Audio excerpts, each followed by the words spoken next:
తిరుమల తిరుపతి కల్తీ నెయ్యి వ్యవహారంలో తవ్వే కొద్దీ సంచలన విషయాలు బయటపడుతున్నాయి.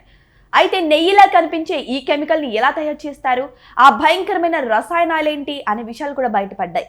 అసలు ఏంటి రసాయనాలు, అవి ఎలా రియాక్ట్ అవుతాయి? అయితే ఈరోజు మనం తెలుసుకుందాం. ప్రస్తుతం మనతో పాటు ఉన్నారు senior journalist doctor Durga Vadlamani గారు. వారిని అడిగి మరిన్ని విషయాలను తెలుసుకుందాం. నమస్కారం మేడం. మేడం, నెయ్యిలాగే అచ్చం కనిపించేలాగో కెమికల్స్ వాడినట్టు కొన్ని బయటకైతే వచ్చాయి. మరి ఏంటి మేడం ఆ కెమికల్స్ ఏంటి?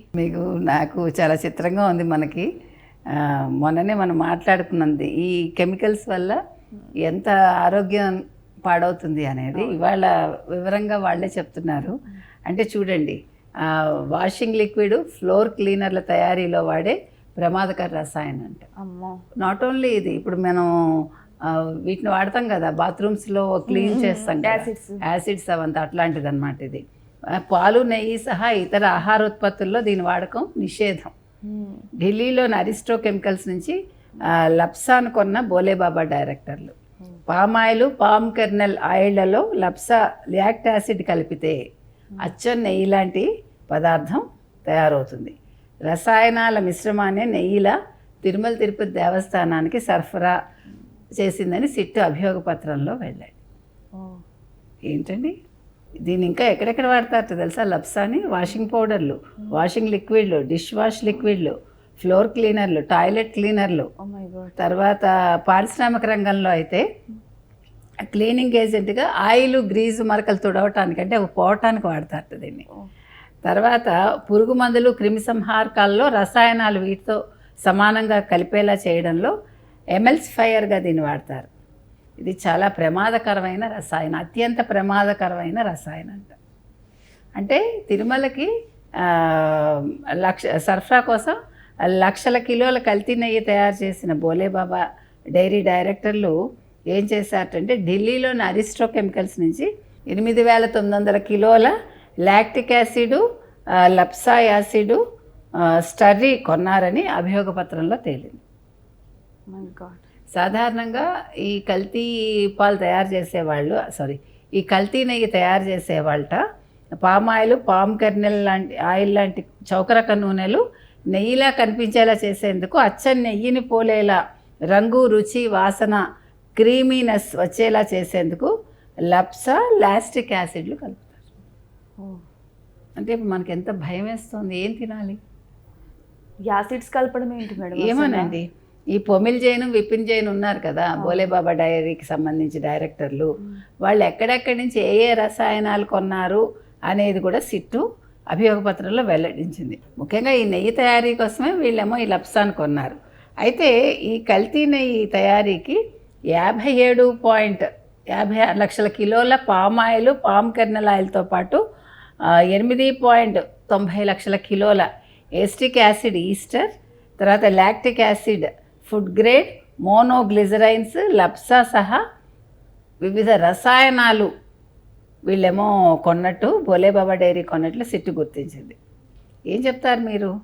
పామాయిల్, పామ్ కెర్నల్ ఆయిల్తో పాటు beta carotene, acetic acid, food grade, monoglycerides సహా పలు రసాయనాలు తోటి కలిపి కల్తీ నెయ్యి తయారు చేసినట్లు సిట్టు తేల్చింది.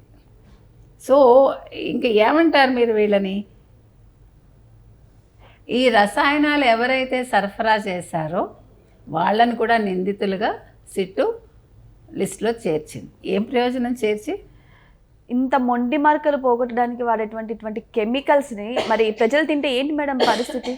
ఇన్ని వేల కిలోల ఈ రసాయనాలని అసలు వీళ్ళు అంటే తెప్పించుకోవటం, దాన్ని వాడడం వల్ల మనకి ఏం జరుగుతుంది అంటే జీర్ణాశయ సమస్యలు, కాలేయ వ్యాధులు, పేగులు గాయాలయ్యే ప్రమాదం. పేగులు తినేస్తుంది కదా. అవును, మనం మొన్న చెప్పుకున్నామా ఏంటి, పిల్లలు పుట్టడానికి కూడా అవకాశం ఉంటుందా, ఉండదా? ఇప్పుడు ఇది కూడా ఆలోచించాలి. అంటే ఇక్కడ మీరు గమనించాల్సిన ఫస్ట్ కుట్ర ఏంటంటే, ఇవాళ విజయభాస్కర్ రెడ్డి అప్రూవర్గా మారిపోయాడు, అబ్బో చాలా గొప్పవాడు, చాలా మంచివాడు, పశ్చాత్తాపడిపోతున్నాడు అని మనం సంతోషపడక్కర్లా. దీని వెనకాల కుట్ర ఏంటి? ఇది క్రిస్టియన్ల కుట్ర, జగన్మోహన్ రెడ్డి కుట్ర. అంటే హిందూ జనాభాని తగ్గించటం కోసం ఏమన్నా ప్లాన్ చేశారా అంటే అది కూడా తర్వాత హిందువులు ఇలాగ రోగాలు వచ్చి చచ్చిపోయారు అనుకోండి, జనాభా తగ్గుతుంది కదా. అందుకేనేమో మేడం హిందువుల ప్రసాదం తినద్దు అంటారేమో. క్రిస్టియన్స్ తినొద్దు అంటారు, మీకు గుర్తుందా?